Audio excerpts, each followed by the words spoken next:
Are you listening, truly listening, with your whole heart, mind, and soul? I'm not asking if you hear the noise, the clamor of a world that pulls your attention in 1,000 directions. I'm asking if you hear me. That still, small voice that whispers, "I will never leave you nor forsake you." The voice that has been calling you since the day you were formed in your mother's womb. Are you holding on to my presence, or have you let the weight of life loosen your grip? From the very beginning, I have been with you. Remember the garden I created, full of life and beauty, designed to be a place of communion between us? I walked with Adam and Eve in the cool of the day. My presence was their light, their joy, their strength. But when sin entered, they hid from me. How often do you do the same? When guilt weighs on your heart, when fear grips your spirit, do you hide? Do you believe I won't come for you? Yet, just as I called out to them, "Where are you?" I am calling to you now. I have not left. I will never leave. Consider Noah. The world around him had turned dark and corrupt, and yet I chose him because he walked with me. Imagine the faith it took to build an ark when no rain had fallen, to trust that my instruction was enough.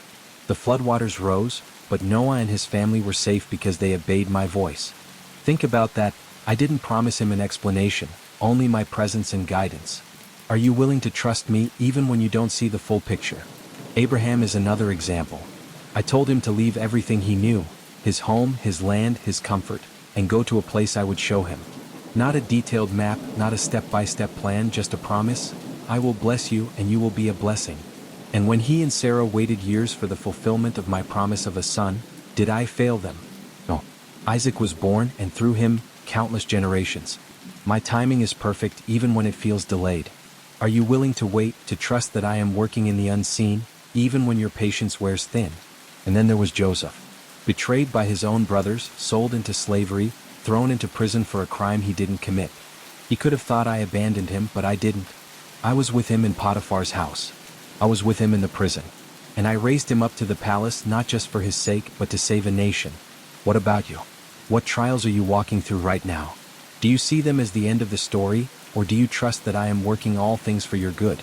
Remember, as I told Jeremiah, I know the plans I have for you, plans to prosper you and not to harm you, plans to give you hope and a future. Let's talk about Moses. When I appeared to him in the burning bush, he was full of doubt. "Who am I that I should go to Pharaoh?" he asked. And my answer? "I will be with you." That's all he needed. And when he led my people out of Egypt, when they stood at the edge of the Red Sea with Pharaoh's army closing in, they cried out in fear. But I told Moses to stretch out his staff, and I parted the sea. My presence made a way where there was no way. What's your Red Sea today? What's the obstacle that seems insurmountable? Remember, I am the same God now as I was then. I will make a way for you. Elijah's story is another reminder. After his great victory on Mount Carmel, he fled into the wilderness, overwhelmed and afraid. He thought he was the only one left, that his efforts were in vain. But I met him there, not in the wind, not in the earthquake, not in the fire, but in a gentle whisper. Sometimes you look for me in the big dramatic moments, but I am there in the quiet too. When you sit in stillness, when you breathe deeply and call my name, you'll find I've been there all along. And let's not forget Ruth, who chose loyalty and faithfulness over comfort and security. She said to Naomi, "Where you go, I will go. Your people will be my people, and your God my God." Her faithfulness brought her into my plan, and through her lineage came David and eventually my son. Do you see how your small acts of faith ripple into eternity? When you choose to trust me, even in the mundane, you are stepping into something greater than yourself.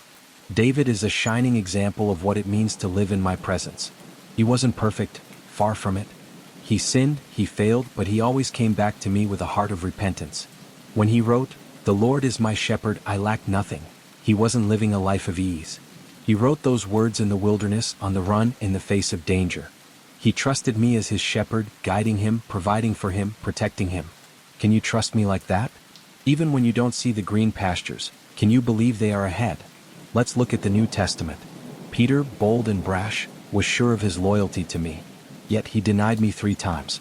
When the rooster crowed, he was overcome with shame, convinced he had failed beyond repair. But I sought him out. After my resurrection, I called him to the shore, cooked him breakfast, and asked, "Do you love me?" Not to condemn him, but to restore him. And I gave him a mission: feed my sheep. Peter's story is your story. You will fail. You will fall. But I will never leave you. I am always here to restore you, to set you back on the path I have for you.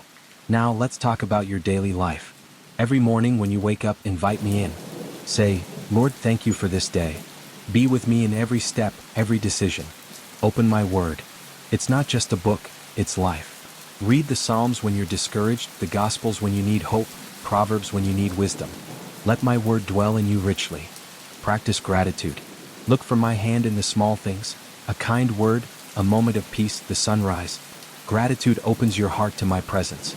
And when you feel overwhelmed, remember my promise to Joshua, be strong and courageous. Do not be afraid, for the Lord your God will be with you wherever you go. Pray without ceasing. That doesn't mean you need to be on your knees all day. It means staying connected to me. Talk to me throughout your day. Share your struggles, your joys, your questions. And listen, I'm speaking to you, sometimes through my word, sometimes through a friend, sometimes through the quiet nudging of your spirit. Finally, love others. When you serve, forgive, and extend kindness, you reflect my presence to the world. As I said, whatever you did for the least of these, you did for me. So remember, I am with you. Always. In the storms, I am your peace. In the battles, I am your shield. In the darkness, I am your light. Hold on to my promise. Live in it. And when the world tells you otherwise, stand firm, knowing that I am the same yesterday, today, and forever. I will never leave you. Never.